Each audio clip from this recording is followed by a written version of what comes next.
진실 추적자 사건 반장 시작합니다. 해시태그로 소개해 올리죠.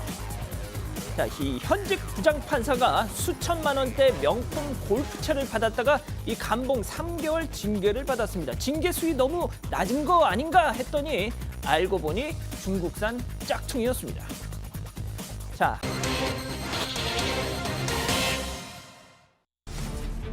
사업가에게 금품을 받은 의혹으로 징계가 청구된 부장판사에게 감봉이 확정됐습니다.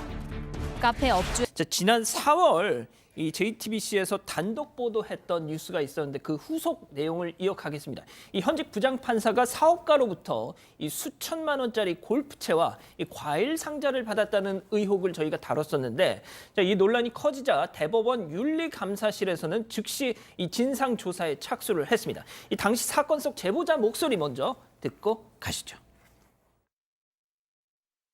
BMW 9형 7시리즈 그 차가 서 있더라고요. 시동이 켜진 채로. 그 5스타라고 그 미리 준비해놨던 골프채하고 과일 박스 7박스 그거를 카트에다 실어가지고 부장판사라고 제일 친한 친구랑 앞으로도 생길 문제 여러 가지 일들 문제 다 봐달라고 미리미리 약 치는 거야 이런 식으로 얘기를 하더라고요. 야, 진짜 이 미리 약을 친다. 이거 진짜 그 업계에서 자주 쓰이는 은어 같은데. 네, 전문 용어 같네요. 예, 전문 용어가 나온 것 같은데. 이러면 이게 사실상 뭔가 이 거래가 있었다라고 볼 수밖에 없는 거잖아요. 이 이후의 상황이 어떻게 전개가 됐습니까? 일단 이 해당 제보자랑 이 다른 곳에서 이제 공수처에다 고발을 했습니다. 그래서 이제 별도로 이 수사기관에서도 수사를 이어가고 검찰에서 수사를 이어가고 있는 상황인데, 대법원에서도 이제 현직 부장판사이기 때문에 자체적인 진상조사에 나섰습니다. 감사에 나선 건데, 그래서 결국 어느 정도 이제 징계도 내려졌습니다. 이 징계가 감봉 3개월 징계 처분을 받았는데요. 일단 대법원에서 자체적으로 조사한 결과도 일단 이런 골프채 그리고 과일 상자를 받았다는 게 어느 정도 드러난 거죠. 이게 지난 4월에 저희 JTBC 이제 법조팀에서 보도를 했고, 어제도 이제 추가적으로 후속 보도를 했는데, 이 대법원 윤리감사관실이 진상조사에 착수한 뒤에 결국에 금품을 받은 사실이 인정이 된다고 보고 대법원에 징계를 청구했고, 이 품위를 유지할 의무를 위반했다는 이유에서 징계를 청구했는데, 결국 이게 받아들여져서 감봉 3개월에 징계 부과금 100여만 원을 했습니다. 다만 이 김영란법 위반으로 검찰에 고발하지는 않았습니다. 자, 그럼 이쯤에서 이번 사건 체크포인트 짚어보죠. 짝퉁이라서 점점점입니다.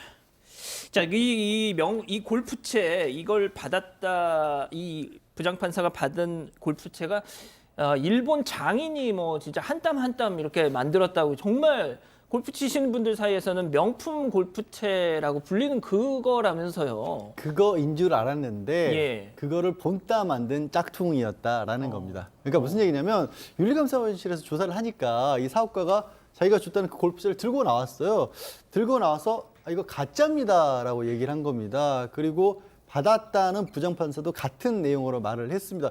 근데 이게 가짜라고만 얘기했지 얼마? 그럼 가짜는 얼마야? 이 기준을 알아야지 징계 수위를 결정할 수 있기 때문에 서울중앙지방법원에서 외부에 감정을 맡겼고, 감정 결과는 50만 원이었습니다. 그러니까 50만 원이 중요해진 게 100만 원 이상이어야 김영란법, 이른바 청탁금지법에 적용이 되는데, 그것도 받지 않는, 그러니까 적어도 형사범죄는 성립하지 않는 걸로 판단한 겁니다. 이게 지금 공수처에서 대검을 거쳐서 현재 인천지검에 이첩된 상태라고 합니다. 이 대법원 감사랑은 별도로 말이죠.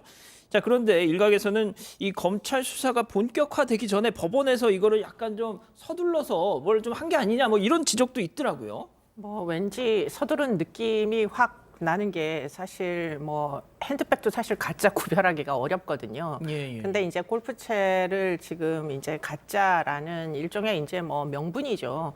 그래서 결국은 100만 원 이하로 떨어뜨려라가 그 목적이었던 것 같고, 그래서 결국 금액 산정을 해보니 100만 원이 안 된다. 그래서 이제 빠져나가는 이런 상황으로 보이는데, 문제는 사실은 지금 좀 이상합니다. 일단은 가짜라는 걸 줘서 결국에는 중요한 물건인 줄 몰랐다는 거잖아요. 받은 사람도. 예. 그러면은 그 일단 판사가 받았는데 그럼 그 물건이 어찌하여 도로 이제 그 물품을 제공한 사람에게 넘어가 가지고 그분이 지금 들고 간 상황이거든요.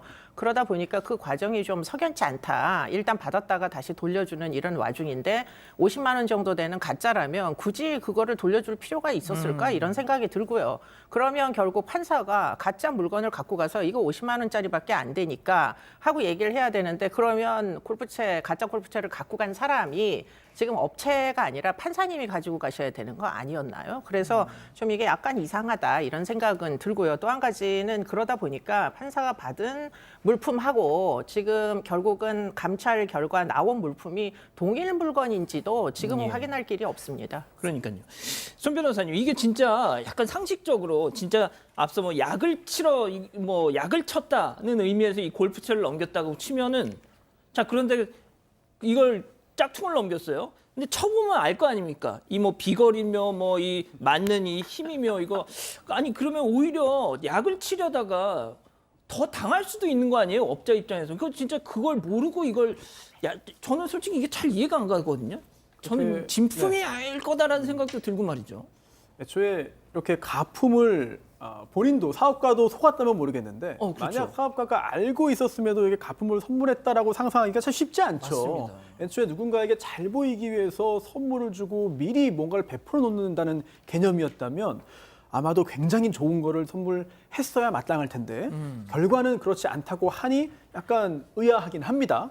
그래서 그 과정을 한번 봐야 될 것 같아요. 좀 전에 이 교수님도 뭔가 좀 이상하다라고 하셨는데 그렇게 의문을 가지게 되는 경위가 있습니다. 왜냐하면 이걸 법원이 감정을 외부에 의뢰해서 가품이라는 결과를 받아낸 거잖아요. 예. 그러면 법원이 어떻게 해서 이걸 건네받았나 그 경과를 봐야 되는데요. 우선 첫 번째, 2019년 2월에 이 사업가가 부장판사에게 잘 봐달라고 선물을 준 겁니다. 그리고 그 다음에 이 둘의 주장에 따르면 그 판사가 받긴 받았는데 이 사업가한테 돌려줬다는 거예요.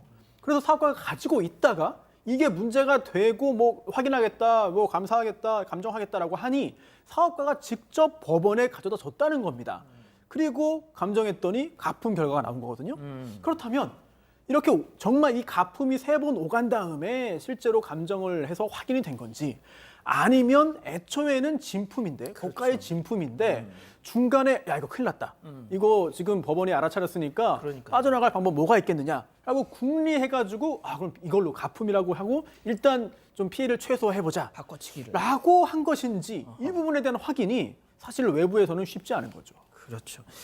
자, 양 변호사님, 그런데 설령 이제 문제는 말이죠. 진품을 받았든 가품을 받았든 그게 중요한 게 아니라 현직 부장 판사가 받은 게 중요한 거 아닙니까 지금? 그렇죠. 받은 게 중요하고 게다가 이제 이걸 제보한 분의 말씀에 따르면 이게 줬던 쪽에서 앞으로 일어날 여러 가지 일에 대한 어떤 민원 부탁을 하기 위해서 미리 준 거라고 그렇게 얘기를 했지 않습니까? 약을 쳤다지 않습니까?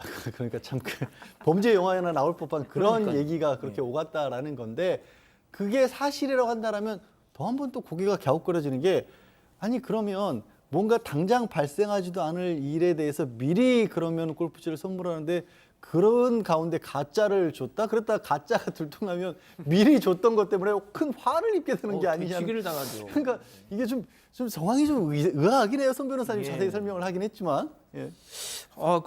그러면 중요한 거 지금 이 해당 부장 판사 짝퉁을 받은 걸로 지금 추정된다고 하는 이 부장 판사 지금 어떻게 하고 있어요? 일단 이 소속 법원이 서울중앙지법입니다. 중앙지방법원에서 지난달에 사무분담위원회를 열었고요. 원래 이제 민사부에 있었는데 이 부장판사가요. 민사부에 있다가 현재는 이제 피고인이나 이제 민사이기 때문에 재판 관계인과 만날 수 없는 그런 부서, 접촉이 없는 부서로 이동을 시켰다라고 하고요. 일단 징계가 내려진 상황입니다. 일단 징계 처분에 불복한다면은 14일 이내 대법원에 취소를 청구해야 하거든요. 그래서 이 부분도 어떻게 될지는 조금 지켜봐야 할 것 같습니다. 자, 지금 우리 가족 여러분들도 이구동성으로 하시는 말씀이 그 골프채가 진품이고 짝퉁이고가 중요한 게 아니라 받았다라는 게 지금 문제인 것이고 그 과일 상자 7개는 도대체 어디로 갔냐 그건 또 뭐냐 지금 또 이렇게 의구심을 갖고 계시네요.